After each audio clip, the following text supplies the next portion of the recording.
Olá, essa videoaula faz parte da disciplina de Hidráulica Aplicada do Departamento de Engenharia de Biosistemas da Exalc USP. Nesta nossa videoaula, nós estudaremos o caso da Fazenda Santa Maria do Monjolinho, localizada em São Carlos, onde uma grande roda d'água, e grande mesmo, produziu energia para máquinas de beneficiamento de café por muitos anos. Aquela roda d'água movimentou máquinas como estas daqui, utilizadas na classificação de café, e como estas outras aqui, utilizadas para separação, torra e classificação dos grãos de café. Para o acionamento daquela roda d'água, foi utilizado um conduto livre para escoamento de água em dois trechos. O primeiro trecho é esse que nós podemos observar, de arquitetura muito bonita, um conduto de grandes dimensões.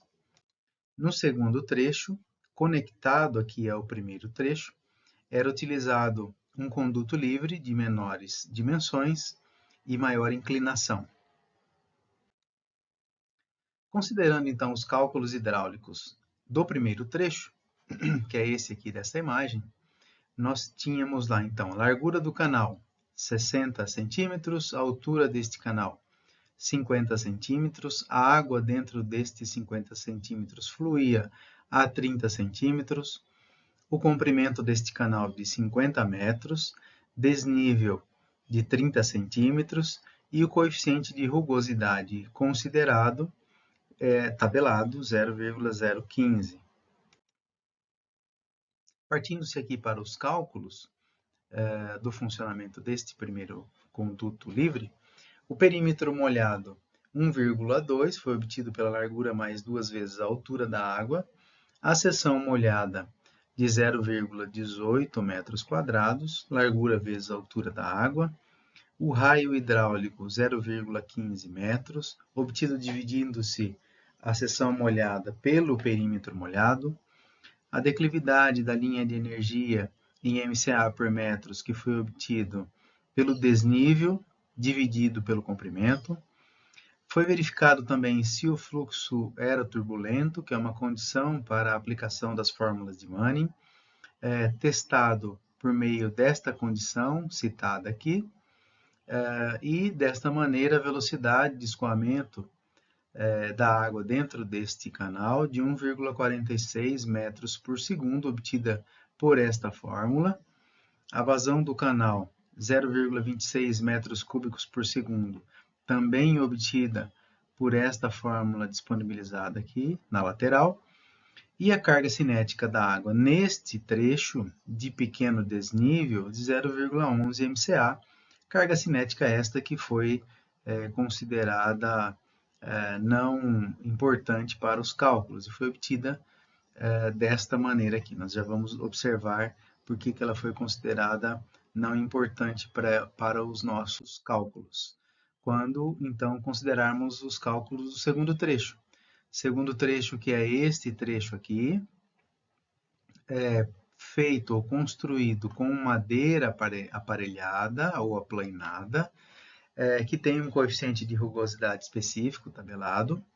A largura deste segundo trecho de 0,23 metros, a altura 0,23 metros, com água 0,18 metros dentro dele, um comprimento de 4,5 metros e um desnível de 80 centímetros.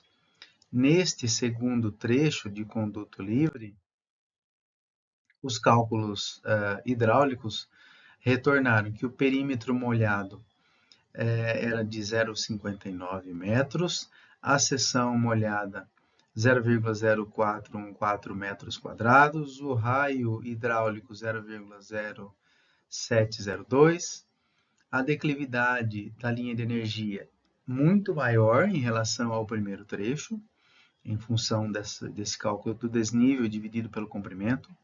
Também foi feita a verificação das condições para aplicação da fórmula de Manning, e a velocidade média de escoamento de 5,98 metros por segundo, também obtida por meio desta fórmula, e a vazão do canal de 0,25 metros cúbicos por segundo, que praticamente é a mesma vazão do primeiro trecho, dado que eles estão conectados aqui. Curiosamente, existia uma comporta aqui que foi usada ou utilizada para o fechamento ou desligamento, né, da roda em momentos onde as máquinas da casa de máquinas interna aqui não necessitavam dessa energia, ou para regular o volume de água em momentos de excesso de vazão de água, fornecimento de água pelo córrego que trazia água até este canal. A carga cinética neste segundo trecho, ela já é muito maior do que o primeiro trecho, e por isso, inclusive, o primeiro trecho foi considerado pouco importante. Já este segundo trecho, onde a água chega ou atinge a roda com uma velocidade bem considerável, a carga cinética ou energia cinética desta água foi sim considerada nos cálculos relativos, né, os cálculos hidráulicos relativos ao funcionamento desta roda d'água de grandes dimensões. Bom, essa roda d'água tem um diâmetro de 100 metros, uma queda bruta de 5 metros, que é a diferença de nível entre a entrada de água nas calhas ou baldes aqui da roda, até o momento em que essa água deixava a roda, ou seja, no momento em que a força da gravidade deixava de atuar sobre essa massa de água acondicionada aqui dentro das calhas ou baldes da roda, né? E isto se dava 5 metros abaixo desse ponto onde a água entrou ou entrava na roda d'água. Consideramos também a massa específica da água como 1.000 kg/força por metro cúbico, aceleração da gravidade 9,81, e foi considerado também 0,75 como a eficiência hidráulica desta roda d'água e 0,95 a eficiência de transmissão.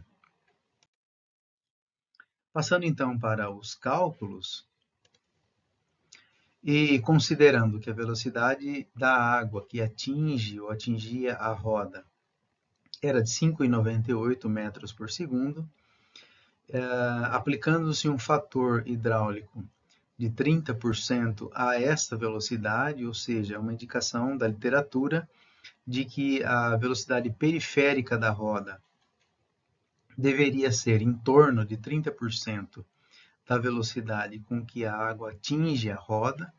Então, foi considerado aqui que essa seria uma velocidade otimizada para o funcionamento da roda d'água, e levando-se em consideração a circunferência desta roda de diâmetro de 6 metros, de 18,85 metros, o tempo otimizado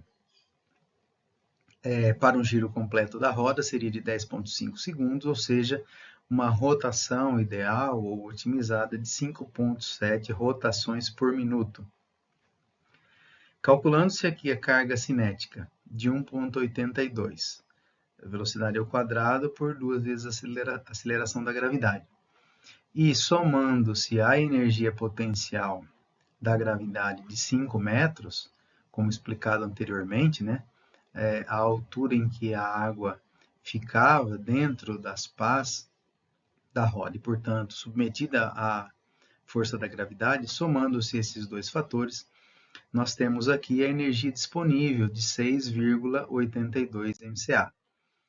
Considerando-se a vazão do canal, calculada anteriormente, de 0,25 metros cúbicos por segundo, nós podemos, por meio desta fórmula, apurar que a potência hidráulica disponível era de 16,73 kW.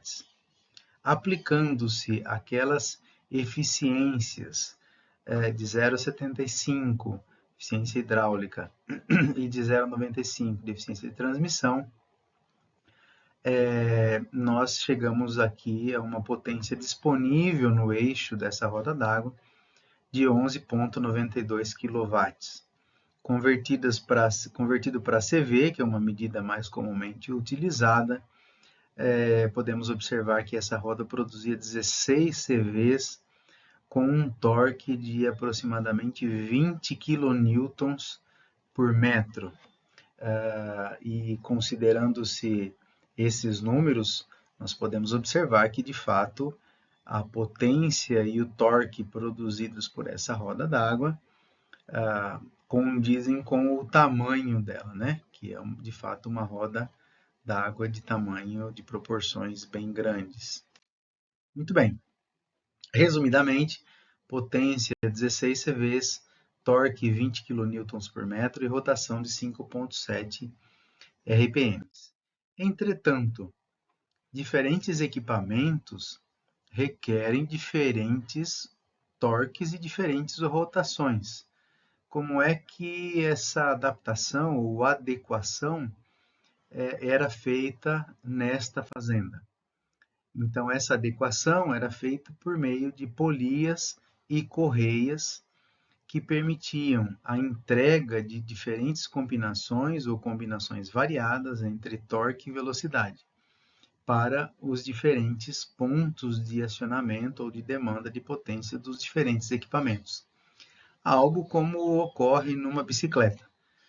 Quando se muda a relação entre as engrenagens, você estabelece combinações diferenciadas entre torque e velocidade. E era esse tipo de artifício mecânico o que permitia a adequação daquela potência produzida pela roda d'água com torque e velocidade específico ou contínuo, adequado a diferentes pontos de funcionamento dos diferentes equipamentos com torques e velocidades variadas.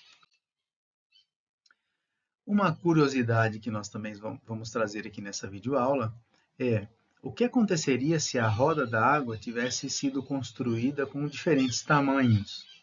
Por que 6 metros, não 5 metros ou menos, né?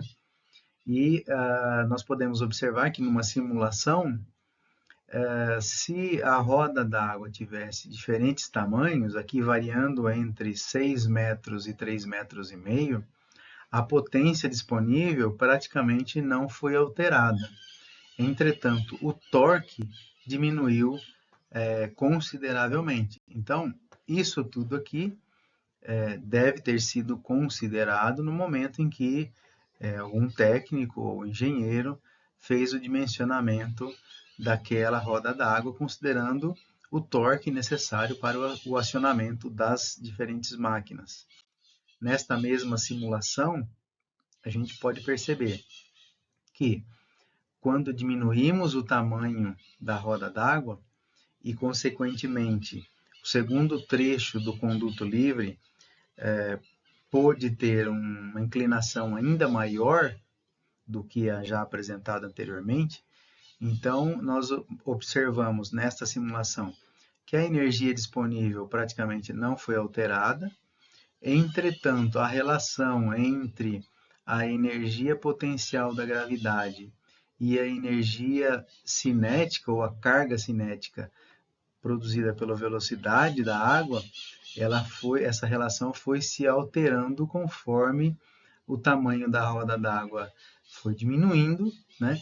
Passando aqui a energia cinética a ter uma importância maior do que a energia potencial para esses diâmetros abaixo aqui de 4 metros. Há uma planilha disponível num link aqui vinculado a essa videoaula, onde esses cálculos podem ser refeitos com diferentes tamanhos de rodas d'água, diferentes instalações, caso seja do seu interesse simular ou calcular o funcionamento e a disponibilidade de energia, de potência, de torque, de velocidade de outras instalações. Nós agradecemos a participação nessa videoaula e aqui tem o meu e-mail, o site do laboratório e do departamento. Muito obrigado.